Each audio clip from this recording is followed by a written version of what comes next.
네, 오늘 새벽에는 역대하 24장 말씀을 가지고 은혜에서 멀어지면이라는 제목으로 말씀을 나누고자 합니다.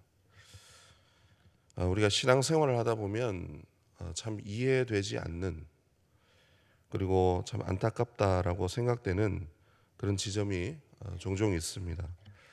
그 중에서도 참 안타깝다라고 생각되는 그런 부분은 무엇이냐면은 참 신실하게 신앙생활을 잘 하고 그렇게 선하게 살던 사람이었는데 어느 순간인가 왜 저렇게 변했을까? 이런 변하게 되는 그런 사람들을 종종 보게 된다는 것입니다. 젊었을 때는 너무 겸손하고 순수한 열정으로 하나님의 일을 잘 감당했는데 이제 그 경험으로 인해서 어떤 지위를 또 얻게 되고 위임받게 되고 신앙의 연수라든지 경력들이 또 깊어지고 그의 살아가는 상황들이 좀 나아지니까 사람의 태도가 또 바뀌더라는 것이죠.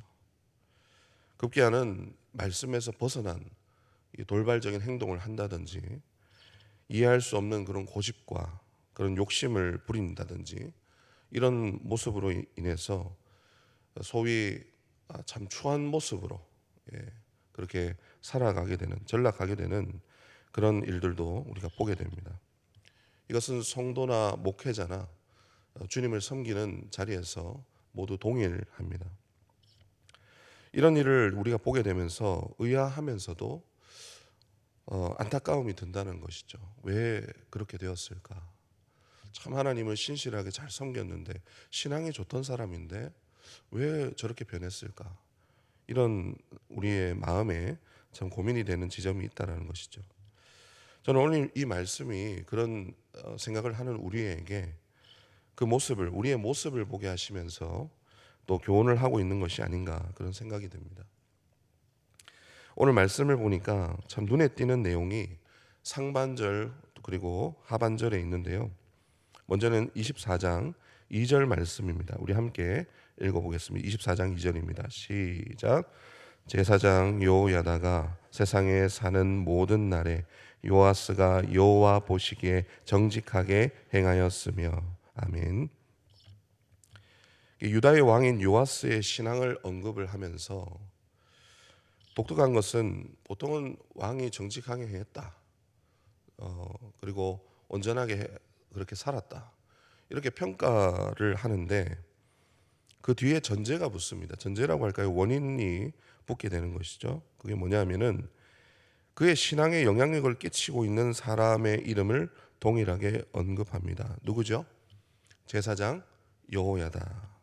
이 사람의 이름을 함께 언급하면서 이 요아스가 정직하게 행했더라, 이렇게 말씀을 하고 있는 것입니다. 어떻게 보면은 이 유다가 성전 중심의 예배, 신앙을 회복하도록 영적인 리더 역할을 했던 사람이 바로 여호야다, 제사장 여호야다였습니다. 그래서 오늘 이 말씀에도 참 강조가 되듯이 그가 사는 날 동안에는 요아스가 여호와 보시기에 정직하게 행하였다, 고든 길을 갔다, 이렇게 기록을 하고 있는 것이죠. 특별히 요아스가 이 젊은 시절에 이룬 큰 업적 중에 하나는 예배 중심인 성전을 회복하는 일에 앞장섰고, 그리고 왕권으로 강력하게 왕권을 세워서 이것을 추진을 이뤘다라는 것입니다. 사실은 그 아달랴라고 하는 아합과 이세벨의 딸이죠. 그의 어머니의 모습을 꼭 빼닮은 이 아달랴라고 하는 여인과 그 아들들이 정말 어떻게 보면은 성전을 훼손하고 그리고 신앙에 무너지는 그런 원인을 제공을 했었는데 그것을 다시 한번 회복하게 되는 쓰임을 받게 된 것입니다. 그래서 14절에 보면은 그로 인해서 성전에서의 온전한 예배가 회복되는 은혜를 경험하게 된 것입니다. 그런데 그렇게 훌륭한 신앙과 업적을 남겼던 그가 돌변을 하게 됩니다. 17절 18절 말씀을 보시면은 이렇게 말씀을 하죠. 여호야다가 죽은 후에 유다 방백들이 와서 왕에게 절하매 왕이 그들의 말을 듣고 그의 조상들의 하나님 여호와의 전을 버리고 아세라와 우상을 섬겼다라고 기록을 합니다. 그리고 나중에는 하나님이 보내신 선지자를 죽이게 되는 그런 악행을 범하게 됩니다. 그렇게 은혜로운 참 신실하게 정직하게 그렇게 하나님을 잘 섬겼던 그 요아스가 갑자기 돌변을 하게 된 거예요. 상반절에는 그렇게 은혜롭게 잘 지내다가 갑자기 하나님을 대적하고 하나님의 말씀을 이 악행을 행하는 그런 모습으로 변해버린 것입니다. 이게 어찌된 일인가? 오늘 말씀에 보면은 여기에 그 힌트가 숨어 있습니다. 14절에도 기록되어 있습니다. 14절을 보시면 여호야다가 세상 사는 모든 날 동안에, 이것이 계속 강조되고 있습니다. 17절에 보시면은 동일합니다. 여호야다가 죽은 후에, 그때부터 변하기 시작했다라는 것입니다. 여호야다라고 하는 걸출한 그런 영적인 리더가 죽고 난 후에 급속도로 무너지는 요아스와 이 유다의 운명을 기록하고 있습니다. 이 말씀을 보면서 이런 마음에 그런 감동이 문득 들었습니다. 뭐냐면 은혜가 없으면 나도 이렇게 되겠구나. 나도 뭔가 괜찮은 것처럼 생각을 하지만은 그런 얘기를 듣고 이 말씀을 볼 때에 나도 그 자리에 있을 수 있겠다라는 그런 긴장감과 그런 우려와 스스로에 대한 참 불신이 생기더라는 것이죠. 요아스도 어찌 보면 그 사람의 신앙의 됨됨이를 따지기 전에 하나님께서 그에게 여호야다라고 하는 은혜의 사람을 붙여주시고 또 허락해 주셔서 젊은 날의 정직도 가능했다라는 것입니다.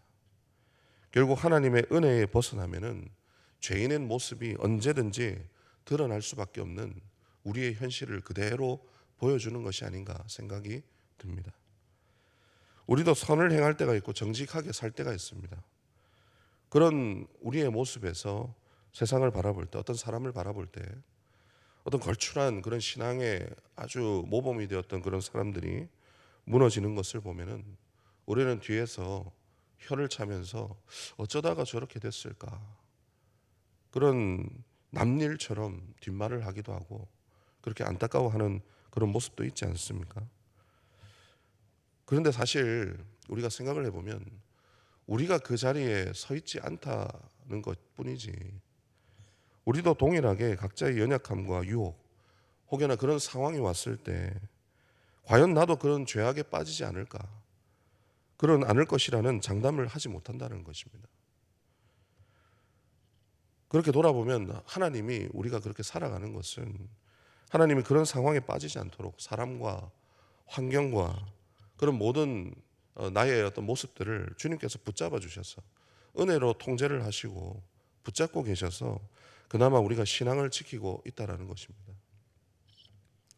다윗이 고백하기를 내 평생에 여호와의 인자하심과 선하심이 반드시 나를 따르리로다. 성령이여 나를 떠나지 마소서. 이 말씀이 좀 마음에 와닿더라고요. 갑자기 생각이 나더라고요. 내 평생에 주님 나를 붙잡아 주십시오. 오늘뿐만 아니라 내 모든 사는 날 동안에 하나님 은혜로 붙잡아 주십시오. 성령이여 나를 떠나지 마소서. 항상 나를 붙잡아 주십시오. 이렇게 고백하고 구했던 것처럼 우리는 은혜 없이 절대로 살아갈 수 없는 존재고, 그렇기 때문에 우리는 자랑도 할 수 없는 존재고 정직한 길로도 행할 수 없다라는 것을 우리는 기억해야 됩니다.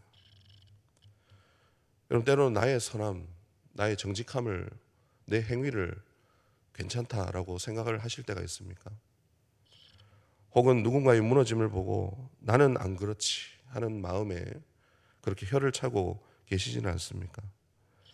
그렇다면 오늘 이 말씀을 기억하시면서 나도 그 자리에 서 있을 수 있다, 그런 긴장감과 그런 자신 스스로에 대한 불신을 가지고 그렇게 반면교사 삼았으면 좋겠습니다. 그리고 하나님 내 평생에 끝까지 나를 붙잡아 주십시오. 하나님께서 나를 잠깐이라도 놓으시면 나는 죄악된 길로 갈 수밖에 없고 결국 하나님을 떠나버리는 그런 죄인입니다. 그렇기 때문에 오늘도 하나님 나를 붙잡아 주십시오. 내 평생에 주님의 선하심이 끝까지 나를 따르게 하여 주옵소서. 그렇게 우리가 기도하며 겸비해야 된다는 것입니다.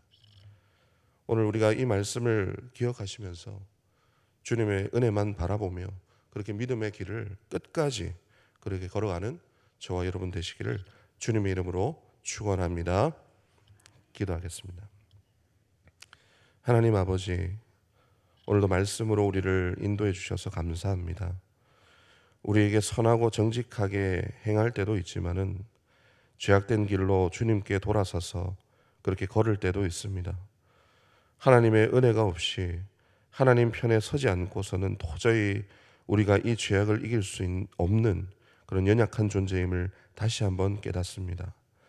때론 선과 정직의 길을 걷거든 오늘 이 요아스의 변모를 기억하게 하시고 긴장감을 놓지 않으며 끝까지 신앙 지킬 수 있도록 우리를 지켜 주시옵소서. 주님만이 우리의 구원과 선이 되심을 기억하며 주님 곁에 꼭 붙어 있을 수 있도록 우리를 붙잡아 주시옵소서. 그렇게 우리를 이끌어 주실 주님께 감사와 찬양을 드리며 우리 주 예수 그리스도의 이름으로 기도드리옵나이다. 아멘.